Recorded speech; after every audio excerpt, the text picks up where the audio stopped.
Welcome to LiveDaf, your online Daf Yomi Shir. Hello, welcome back. Shalom Aleichem. Today's daf is ARACHIN daf Chav Zayin. We begin 6 lines from the top of the Amid. HaKohanim v'Halavim Magdishin lo'olam v'goy'alen lo'olam. So back to the Mishnah, where we learned that although if a Yisrael, a regular Yid, donates his field, his achuzah, his family, farm, he can buy it back. But once the Yovel passes, so according to Rabbi Yehuda, according to Rabbi Shimon, as we learned yesterday, it gets distributed to the Kohanim. That's it, it's over. Whereas the Mishnah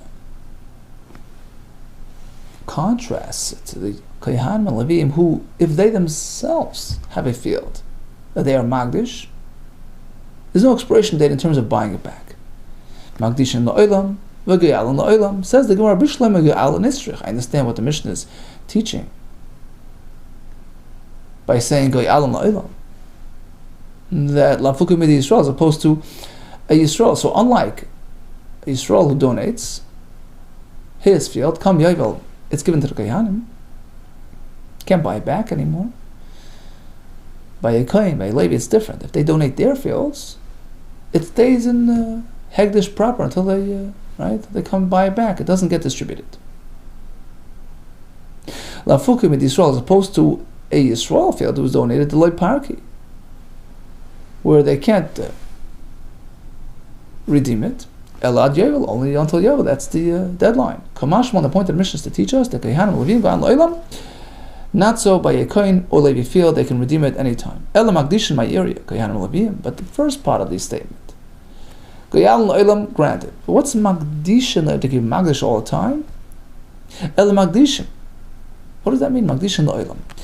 My area, Kohanim Levim. Why is that unique to Kohanim Levim? They can be Magdish any time.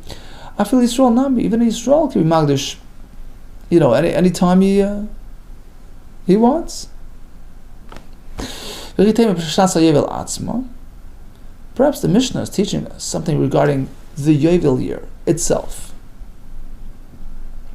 And the point is that Yisrael cannot be Magdish's field on Yovel, and a Kohen and Levi could. So perhaps that's the contrast. All that works according to Shmuel, who taught us back on Avchav Daled that, in fact, Yisrael cannot be Magdish on Yovel. Hanichel Shmuel, the Amor tells us, B'shnas Yovel Atzman, the actual Yovel year, Loi Kacha, if a Yisrael donates, it doesn't work. Kamashmon, the point of the Mishnah is to highlight the difference. The Kohanim Levim Magdish and Oilim, and a Kohen Levi can do it, even on Yovel. El Rab, according to Rab, who says that even a Yisrael can be Magdish on Yovel.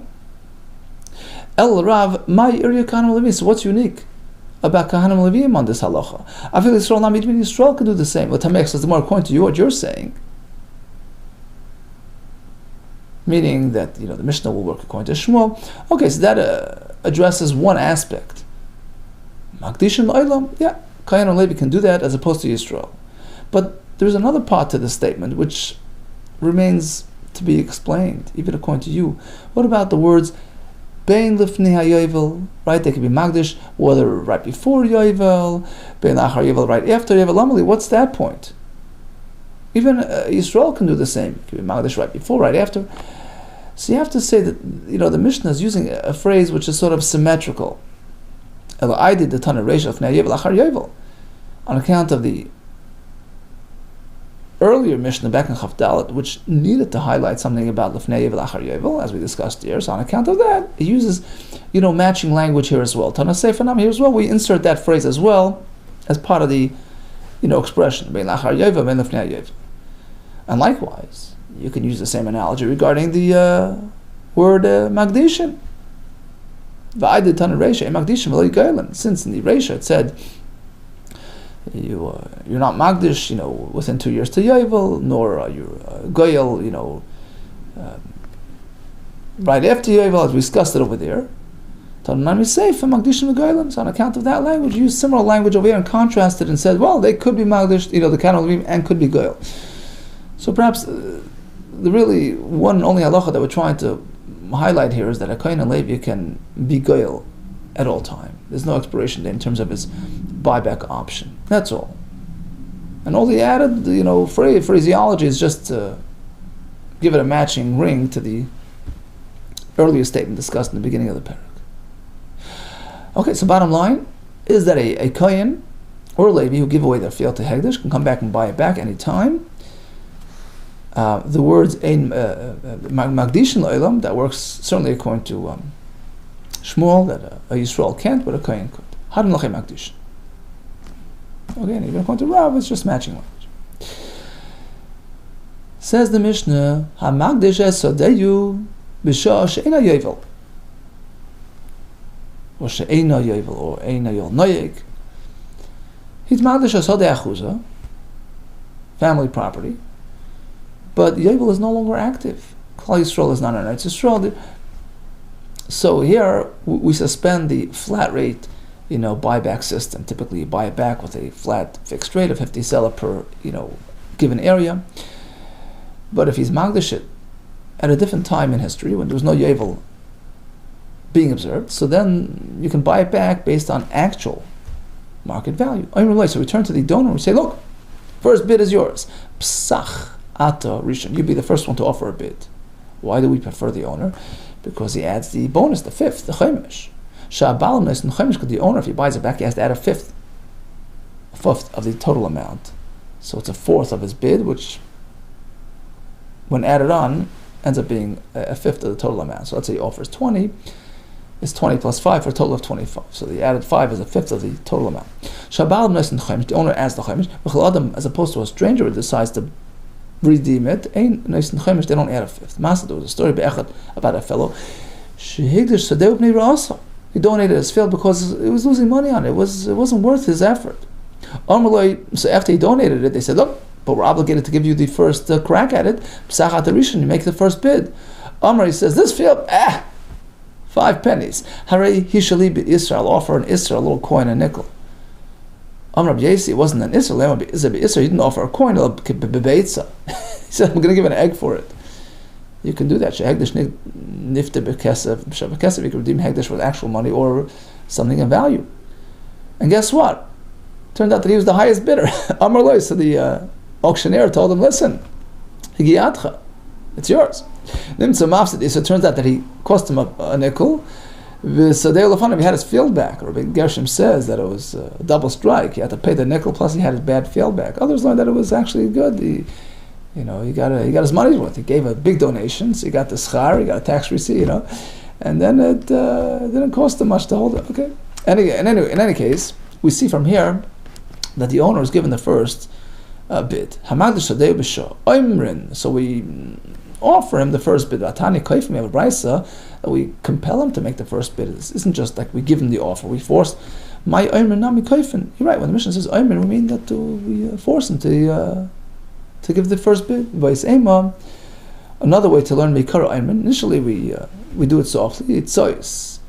If he complies, if he cooperates, so it's great. If he lie, but otherwise, we force him to offer a bid. So the reason given in the Mishnah is because of the added fifth that he. Why do we need to come onto that factor? Why do we have to resort to the point that he adds a fifth? Why is that the reason? Typically, we have two other reasons. First of all, since it's dear to him, it's his property, tafik, he'll add the parakli and redeem it with more. So chances are he'll give a better offer. But furthermore, minat Torah, he's required to do so. Mitzvahs gula ba'adayim. The preferred goyel is the adayin. We find this by the a person who donates like an animal, right? So there the pasuk says if he won't redeem it, so we learn from here. This is a discussion in Maseches Bechoros Daf Yud Gimel that in fact we give the owner the first. We have to give him the first crack at it. Says well, you're right. For 3 reasons. Chad v'ayit ka'amar. It's one. Another reason. Chad. First of all, the basic reason is chances are he'll give a more generous offer because he has personal connection to the field. Chad da'ayit the since it's dear to him, tafi parakli will add more to redeem it. Furthermore, there's a mitzvah to give him the opportunity. Mitzvah skula ba'adayin hi. And furthermore, as in the Mishnah, practically there's a fifth. to boot as well. So according to Tanakama, what happened was he offered an Isar. Rabbi Yossi says it wasn't even an Isar, it was an egg. What's the machlekes about? Whether it was an egg or lema, perhaps you can suggest, but the machlekes revolves around the question of whether you can use an egg to redeem property from Hegdish. Rabbi Yossi says an egg is fine. Rabbi Yossi says shava kesef kekesef, something of value has the same status as money regarding this this halacha. For Rabbanan Sabri, no, shava kesef and kekesef, you can't use money an egg instead of money. V'akamel, we have an established halacha throughout Shas, the shava kesef kekesef, anything that has monetary value is considered like money. It doesn't have to be a coin, actually. You're right, the Kuliyam all agree shava kesef in fact is status as kekesef. The question here is like this: what's the minimum bid one can offer? Can he redeem with just something worth like an egg?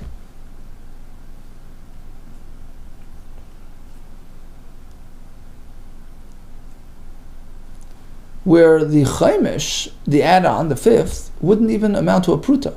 So the chaimish of an egg is less than a pruta. Can you do that? Or, since pruta is the smallest, monetary value to speak of, perhaps just as the actual bid has to be, the money paid out has to be at least a pruta. Minimum value to be classified as money. Likewise, the chaimish on top of it also has to have money status, monetary value to it, has to be a pruta. That's the machlekes. Tanakama says he had to offer at least an isser because the fifth of an isser is a pruta. At least in pruta, the ikka b'chaimish of a pruta, in which case the chaimish of that isser would amount to at least a pruta, so it's legal tender.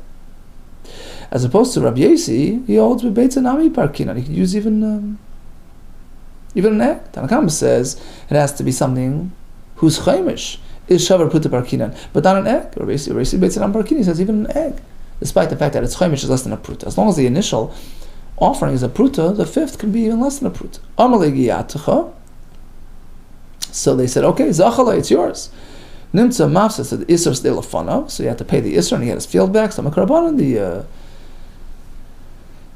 the statement is in line with the rabbanon here. Then in fact it was an isser as opposed to an egg. Continues the next Mishnah. Amar echad harehi shali be'eser slaim. Okay, so we put up the property for bidding. We have a couple of fellows lining up. Reuben says, I'm going to take it for $10. V'echad be'esrim, Shimon says 20. Sounds like an aliyah in the shul. Comes Levi says 30. That other fellow says 40. Next one says 50. So we're holding at 50. Then they're having second thoughts. Why am I paying 50? It was only worth 10. So the 50 fellow backed out. Too late. Once he verbally committed himself, we have a halacha, right? When a person verbally commits to hegdish, it's like he's physically handing over an item with respect to personal transactions amongst regular people. So basically, it's a firm commitment. So what do we do now? Says the Mishnah, if the 50 fellow backed out, we repossess his. We enforce the collection. We collect from his nechasim ad eser. Some take out the word as until 10, meaning $10 he has to pay out, because that's the loss that he's causing hegdish, because now we're only going to get 40 from the next fellow, so he has to pay out the 10, a difference of 10. Now the 40 fellow backed out as well, he has to pay the difference between 30 and 40. He has to pay up until for 10. The 30 fellow backed out, now we're only going to get 20, so he has to pay the difference between 20 and 30. He has to pay out 10. The 20 fellow backed out. Once again, 10. Let's say the first fellow, the number 10 fellow backed out. What do we do now?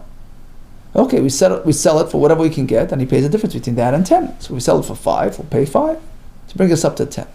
So now Hegdish ends up with the full 50. We sell it for its value, even if from we take the rest from the first bidder. Suppose Reuven, the donor, offers 20. And the next fellow also says 20. Who goes first? Of course, the owner, because the chaimish which will amount to a total of 25, right? Habaylim koiden, the Bailam takes priority, because they add a fifth. Amar echad hareish li be'esrim ba'achas. Suppose Reuven, the owner, offers 20, which with the chaimish is 25, but Shimon offers 21. So in a way you can say you have to give it to Reuven because he's offering a total of 25, but on the other hand you can't give it to him for 25 because in terms of the initial bid, Shimon is upping him. So you can't give it to Reuven, the owner, who's merely really offering 20. So what do? We're in a dilemma. We turn to Talmud Bavli. Habailib, Noisen, Esrim V'Sheish. Guess what? We push the owner up one more. We compel him to go up to 21 in his initial bid so that it matches his competitor's bid. So now they're up at 21 apiece, and now plus the chaimish is 26. And the same thing happens with 22, with 23, Be'esrim V'Shtayim. Shimon offered 22 to counter Reuven's, the owner's offer of 20. Once again, we're stuck with that same dilemma. We'd like to give it to Reuven for 25, but we can't because his initial bid is lower than his competitor's initial bid. So the only way is Habaylu Neisen Esrim B'Sheva. We force the owner up from 20 to 22 to match his competitor's bid, plus the chaimish, which was the 5, which is 27. So interesting, you'll notice that he only pays a chaimish of his initial bid. So we stick to the same $5 bonus, but we increase his bid by 2 to 22, plus the initial chaimish, which is 27. B'Esrim B'Shalosh, if a Shimon bid 23, based on this calculation, the owner goes up to 28. His competitor's bid was 24. The owner is up to 29. Shimon bid 25. Now the owner has to go up to 30, and the obvious question is, why? Look, the owner bid 20, which is really 25. Shimon bid 25 as well. So why can't Reuven say, look, I understand in the previous cases you forced me to go up because you couldn't give it to my competitor because his total bid amounted to less than my total amount of the initial bid with the chaimish. But now that his bid is 25, which is exactly matching to my bid with the chaimish, which was 25, why are you forcing me to go up to 30? The Gemara will explain what this means. But bottom line is, as we explained, the chaimish is only formulated based on the initial bid of the owner. He doesn't have to do a chaimish on the excess amount that we push him up to. We don't apply a chaimish to the add-on based on his competitor's higher bid. Now, Amar Echad Harei Shali Be'esrim V'Sheish. So again, the owner bid 20, which translates to 25. Shimon came along with a bid of 26. Certainly he gets it. Now, if the owner chooses to give 31 on a dinar, sure. The Bailam gets the priority because he's offering, more than the other fellow. He's increasing his initial bid beyond 26 plus the chaimish, 31. But otherwise, if the owner is stuck with his bid, which is 20, translating to 25, and the other fellow is offering 26 to begin with, certainly he gets it. Says the Gemara, okay, so we have these 5 individuals in the beginning of the Mishnah who bid for the property. We have Mr. 10, Mr. 20, Mr. 30, 40, and 50. Mishnah says if Mr. 50 backed out, he has to compensate for the difference between himself and the bidder behind him, the Mr. 40. So he pays 10, but 10 only. Mr. 40 backs out, he pays 10 as well. So on and so forth. When do we apply this formula that Mr. 50 suffices with just 10? That is, assuming that Mr. 40 is still is holding his bid, he's still right in his spot, hasn't backed out. In which case, Mr. 50 who backed out is causing merely, a $10 loss, so he has to compensate for that. And that's it. Only 10. But let's say Mr. 40 also backed out. Then, the difference between 40 and 30 is billed to both individuals. To Mr. 40, but also to Mr. 50. Mishalshin, lashon of shlish, of shalish, of splitting 3 ways. Basically, they have to divide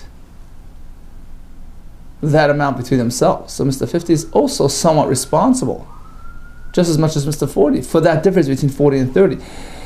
So Mr. 50 will have to pay 15, the 10 between 50 and 40, which is solely his responsibility, and then split the next 10 with the Mr. 40, because they're both equally responsible for that amount. But take a look at the Mishnah, which seems to say, no, Mr. 50 only pays 10. Tanan. Chazar b'shel arbaim, b'mashgerinin, ad eser. Mr. 40 backs out. So he has to pay 10. Why is he paying the full 10? Amai, why? Litin bar chamshin ba'adei, let him partner up with Mr. 50. Mr. 50 should pay along with him. They should split the leka ben chamshin was speaking in this case that there is no Mr. 50. So basically the Mishnah is presenting separate individual cases. One is when in fact there was a Mr. 50 and he backed out, he pays 10. And at this point, if Mr. 40 would also back out, so Mr. 50 and Mr. 40 would split that 10 between 40 and 30. But we're speaking, in the next case, there was no Mr. 50. The bid only reached 40. So now the Mishnah continues. Well, if Mr. 40 backs out in this kind of case, so he pays the difference between 40 and 30, which is solely his responsibility. And so on and so forth. Mishnah continues. Chazar ben shloishim, Mr. 30 backed out. Namashkin chasavat eser, he has to pay a difference between 20 and 30. And the question is, V'amai litain de ben arboim bahadei, let him split that 10 with Mr. 40. We're speaking, there is no Mr. 40. Leka ben arbar. Chazar ben esrim. Next case was Mr. 20 backed out. Mashkin chasavat eser has to pay the difference between 10 and 20. Why is he only paying? Why can't Mr. 30 contribute as well? Again, we're speaking Leka ben shloishim. There is no Mr. 30. The bid initially only went up to 20. So if that's the way you can learn the Mishnah, so what about the next case? Chazar b'shel eser, Mr. 10 backed out. Now, according to your understanding of the Mishnah is sequencing it in a way where the members are getting less. So in this case, it was only just one man, one bid. So if we're depicting separate cases, each case reflective of a different number of bidders. In this case, it was only one bidder, and he backed out. Mr. 10 backed out. Chazar b'shel eser, Mishnah says, we sell it for fair value, let's say $5. And we bill the Mr. 10 for the balance. Now, it's just one bidder in the auction room, so then it should just say, him, we know who he is. Why call him Mr. 10? There is nobody else to speak of. Leisav, sorry, 1 second. Before that, Leisav the Ben Esrim Bahadei. If the Gemara assumed that there was Mr. 20, and the question is, why isn't Mr. 20 contributing? Perhaps you'll say, Chanam, here as well, the Leka Ben Esrim, there is no Mr. 20, he's the only bidder today. So what about the wording of the Mishnah? The From Mishal Eser. So if he backed out, we force him to pay up.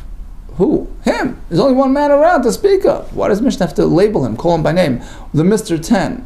The From Mimman, we buy it. Should have said we get compensated from him. This is the only person around. Ella Amar Chizda, you're right. You're right. The Mishnah is speaking about multiple bidders. There was a Mr. 10, a Mr. 20, Mr. all together.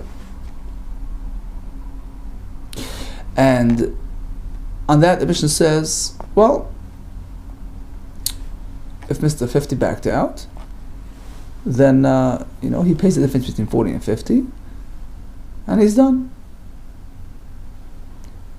Later on, Mr. 40 backs out, he pays the difference between 30 and 40, and so on and so forth.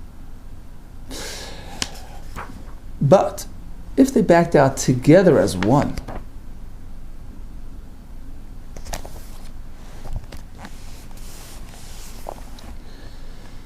then it's totally different story. Then they all cause that loss together. And that's what Rav Chizda was talking about. If they backed out bevas achas all together, then they are all equally responsible for that loss, relative to their position on the bid. Like the answer is like this: when I say they distribute it, they divide it, they're all equally responsible. That's when they backed out together. The Mishnah, however, speaking that they backed out separately. So the Mishnah is good, right? We have Mr. 10, we have a fellow bidding 20, 30, 40, 50. Then Mr. 50 backs out on his own. He has to pay the difference between 40 and 50. A while later, Mr. 40 backs. So at this point, there's only a $10 loss, which he's responsible for. Then Mr. 40 backs out later. He's responsible himself for the next $10 loss, etc., etc. However, if it was b'vas achas, they decide to back out. We don't need all backing out together as a team. All in cahoots, right? Backing out. So then, Mr. 50 is responsible for the whole 50 in a way, because there's nobody behind him to pick up the bid. Right? He bid 50. There's nobody remaining. There's nobody holding up any bid, any amount. So what happens? Rashi explains the whole calculation. So Mr. 50 will have to pay 10, the difference between 40 and 50, and we'll have to split the next 10 with Mr. 40, so the difference between 30 and 40, that will be split between Mr. 40 and Mr. 50. The next 10, difference between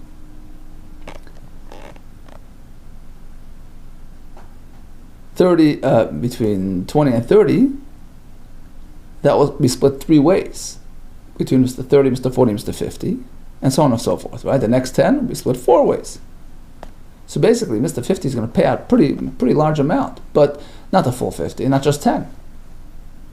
He's going to pay out in proportion to the loss that he caused, his part of the bid, and so on and so forth. We find the same in a price. That depends how the back out occurred. They all backed out as one. They divided amongst them. Really? But now Mishnah says he only pays 10. No, that proves Rav Chizda's point. They back out incrementally, then each one pays us 10. But if it's in one swoop, then they all have to refund the Hegdish for the amount of loss that they caused in proportion to their position on the bid. Ika, the Rami Lumimr, in fact, there were others who asked it as a kasha. So the discussion began with an apparent contradiction, and Rav Chizda came to the rescue to figure it out for us. So now Mishnah says you're only obligated to pay the difference, the 10. Now Mr. 10 backs out. So we sell it for whatever we can get, and when from Mishal Esser somebody said he pays the rest up until 10. If I tell you we have a brisa, that's not such a simple formula. It's divided equally amongst all the members, all the bidders. Mishal Shemenim or Chizda gives that distinction. The Kash answer is depends how the back out occurred. Okay, so in conclusion, each person is responsible for the loss that he personally causes. So we have 5 bidders, 10, 20, 30, and 40, and 50. If they backed out step by step, Mr. 50 backs out on his own, then he has to pay for his 10. That's it. He's done, because Mr. 40 and his bid are still active. But if they all backed out together as one, then not only does Mr. 50 pay for his 10, which is solely his responsibility, but he has to also take share in the rest of the amounts as well, relative to his position. So we have the case where the owner offered, he bid 20, which if added to the chaimish, which is another 5, it translates into 25. And the next fellow bid, let's say 21. We prefer the owner because he translates into 25, but we can't really give it to him for 25 because his actual bid was less than the competitor's bid. He was 20 versus 21, so we have to push him up to 21. So, and with his $5 chaimish, it translates into 26. Remember the chaimish adif. So it turns out that we prefer the owner who's offering the chaimish. So since his offer with his chaimish translates into a greater amount, we got to go in that direction. V'raminu, we have a kasha from a discussion regarding pidyon maser sheni, a similar story where you have maser sheni produce, which was separated from your crop in the 3rd and the 6th year, and that's meant to be eaten in Yerushalayim. In the meantime, you can convert the kedusha into money, and there as well, halacha states that if a stranger does that redemption, it's face value, but if the owner does it, he has a fifth. Raminu, balabais earn basela, so the balabais offered a seller for the banana. The competing bidder says, I'm going to give a seller and a nisar, a nickel. Who goes first? In this case, we say, we go to Shimon, the competitor. Because he's adding to the actual bid. He's doing an isser extra. And the question is, so what? But the owner is offering a seller, but with the chaimish, it translates it to way more, and we should get it over to him and ask him to push up his bid. The answer is like this. Who's to benefit from the added bid here? Here in our Mishnah, where the added chaimish is benefiting Hegdish, the money is going to Beit Gabayis. The Hegdishu chaimish adav, so we prefer the owner, who with his chaimish translates into a greater total. As opposed to Maser Shein, who's benefiting from it? I mean, once you do this pidyon and all that, who walks away with the money? It's for the balabais to take it to eat in Yerushalayim. So ultimately, he's benefiting. So there, we're not. Rashi says all we're dealing with is just a mitzvah. The mitzvah of pidyon is a mitzvah to do, to redeem it, to convert it. If you can't get it to Yerushalayim. So Rashi says ikar pidyon in the 3rd line in the wide. He says ikar pidyasei bekarani, ikar pidyasei. The main primary act of pidyon is on the keren. That's what you're redeeming. So here we focus on whose bid on the actual initial keren bid is greater, and of course that's Shimon. Karna adif. So the higher bid on the keren, the initial value is greater, is better, is more important. Tifrik shopper, let that be redeemed better. Chaim shalich baslans, that should be done properly, shopper, and the chaimish is not of concern for us, in which case we pick up Shimon's bid, who offered a greater bid on the actual initial keren. Omar echad arishali v'chulu v'esmer chaimish esem shlish. So we went up the numbers, right? We covered 26, 27, 28, right? So the Bailam was forced to increase based on the bid of his competitor. Bailam offered 20, which translates to 25, right? So Reuben offered that. Shimon comes and offers 21. On the one hand, we're sort of not going to give it to the lower bidder. 21 versus 25 of the owner. But since 25 of the owner is only in conjunction with his chaimish, but the initial keren, the actual principal bid, is only 20, you can't give it to him either, so you have to push him up a dinar to 21, plus the 5 of the chaimish is 26. Shimon offered 22, the Bailam have to go to 27. 23 goes to 28, 29, 24 goes to 29. Shimon offers 25, so you would think, okay, we're even Steven. He's offering 25 initial bid, I'm offering 20, which translates to 25, so give it to him. Why push me up to 30? What does the Mishnah say? He offers 25. The owner is forced to offer 30, 25 plus his chaimish. But why can't the owner just say, look, you have somebody in my place. You have somebody who took my position. He's also offering 25. A man just showed up a charikin into my crevice, so to speak. He took my spot. Why are you pushing me to add the Amr Balam dinar? What happened was that the owner had offered a bit more than 20. It was 20 and a dinar. With his chaimish translates into 25 and a dinar, so it's greater than 25. So we have to go in his direction. Well, listen to dinar, why doesn't the Mishnah mention the extra dinar? Like that, we're not being accurate, we're just speaking about full numbers. The Mishnah doesn't speak about change. Look at the next part of the Mishnah. Mishnah refers to a case where the owner is offering 31 a dinar, by him kaidmi, he gets priority. Clearly, we're referring to coins as well to change. you're right, it wasn't a dinar, it was just a pruta. He offered 20 and a pruta, which is, like a nickel, a penny. So that's too small to reckon. The Mishnah doesn't, is not reckoning with that, even though it did exist, and that explains why we still go in his direction. Again, so what happened was he offered 20 and a pruta, which translates into 25, plus at least another pruta.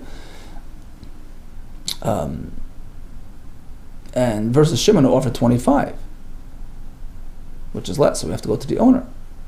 Once we go to the owner, we have to up him so that his initial bid is matching the competitor. So it's 25 plus the 5 chaimish, which gets him to 30. Right? 30 plus a pruta. At least maybe even a chaimish on that pruta, but it's really less than a pruta. Good shayla.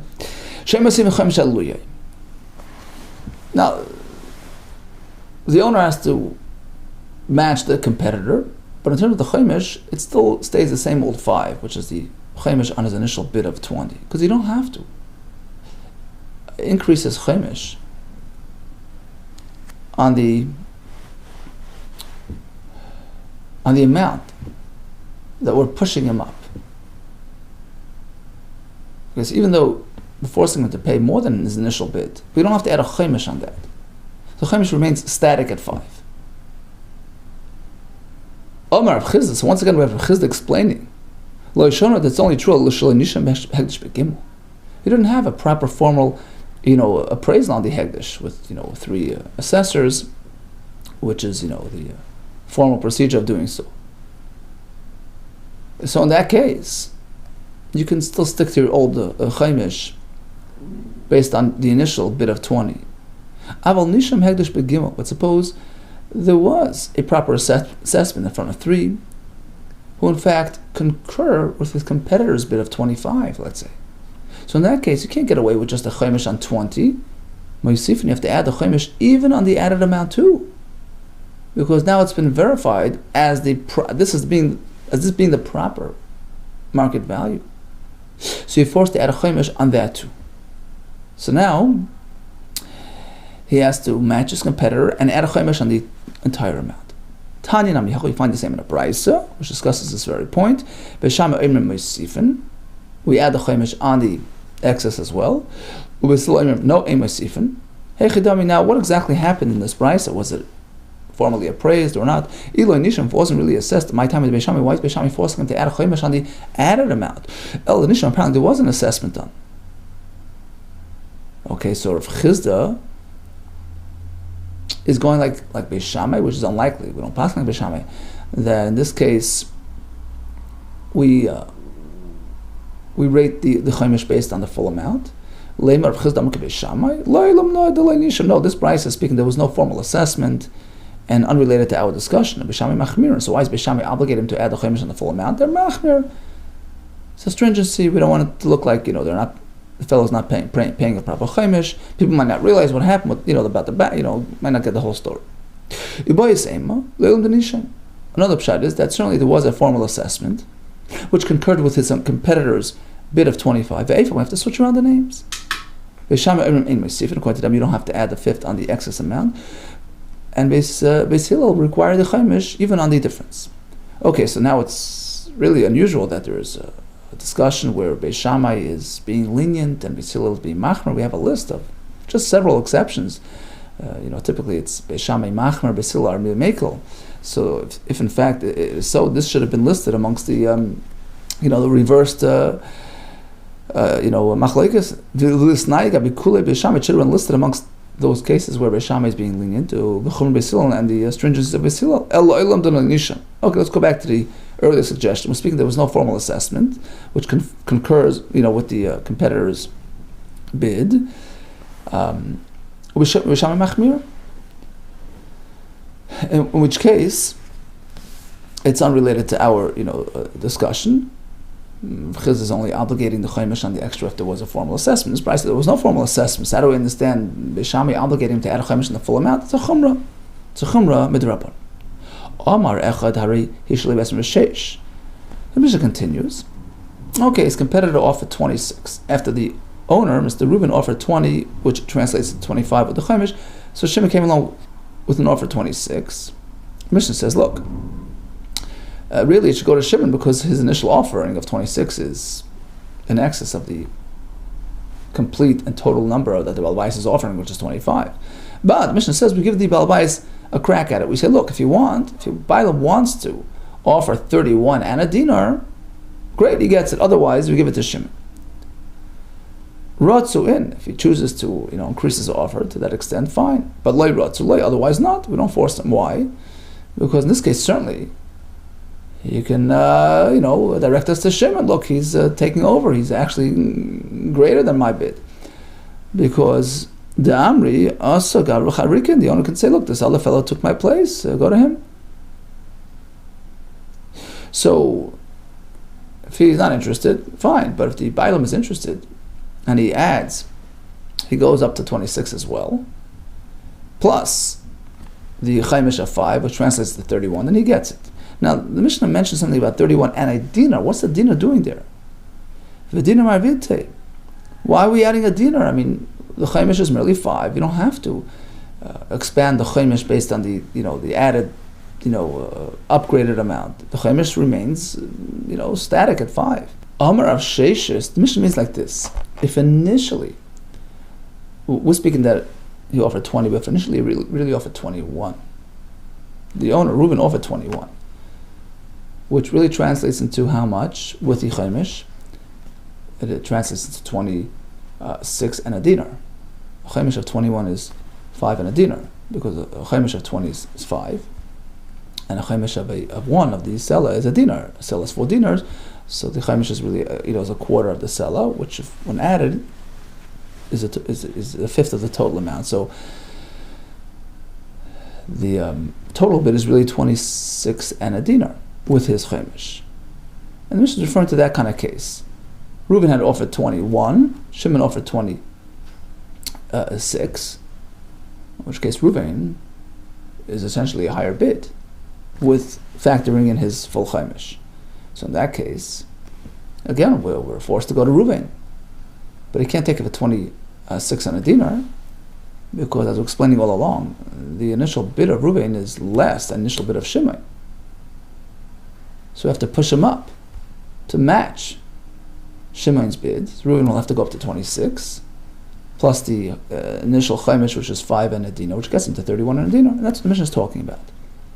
The Mishnah means initially, in the initial bid, Reuben, the owner, offered 21, which, if calculated with the chaimish and the amount that we force him to increase based on the competitor's a bid of 26, ends up being 31 and a dinar, litan cheshbon, to offer an amount which totals 31 and a dinar.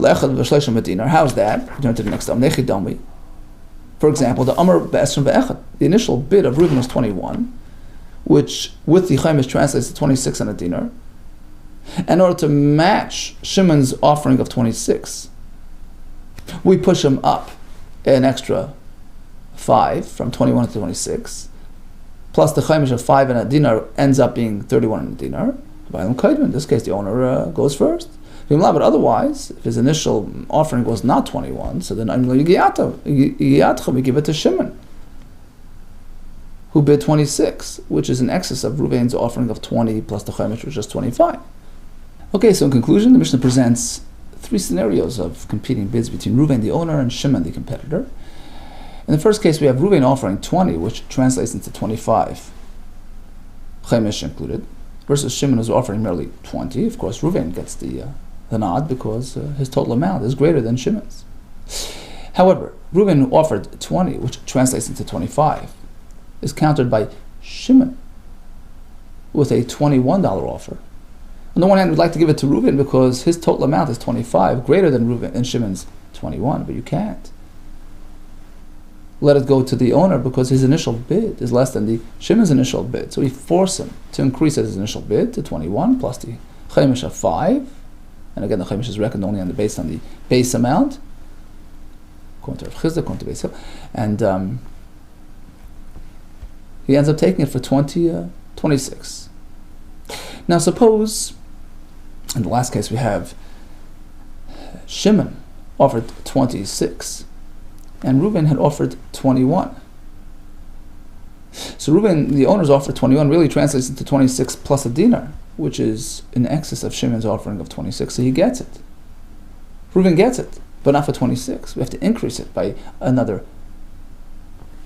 5 to make up for the difference between his $21 offer and Shimon's $26 offer. Again, remember, we can't give it to the person with the lower initial offering, so we have to increase Reuben's offer by another 5, which gets us to 31 and a dinar. So bottom line is we give it to the highest offer, the highest bidder. But in some cases we force him to increase so that his initial bid, separate from the chaimish, should match the competitor's bid. And then he adds a chaimish to that and he walks away with it. So what did we learn today? We discussed the Kohanim Levim. So although you feel that Yisrael donates, comes Yavil, goes to the Kohanim, he doesn't get it back. But if a Kohen or Levi donates a field, they can buy it back without, any deadlines. We spoke about a person being Magdash's field at a time in history when there was no Yavil in session. So there we redeem it not based on a fixed flat 50 seller rate. It's market value based on bidders. We offer it to the owner first for several reasons. We had a discussion of whether one has to arrange that the chaimish, right, which the owner has to add to his initial bid, has to be worth a pruta. And then we went into the discussion of the competing the bids. All the best to you, and Hatzlacha.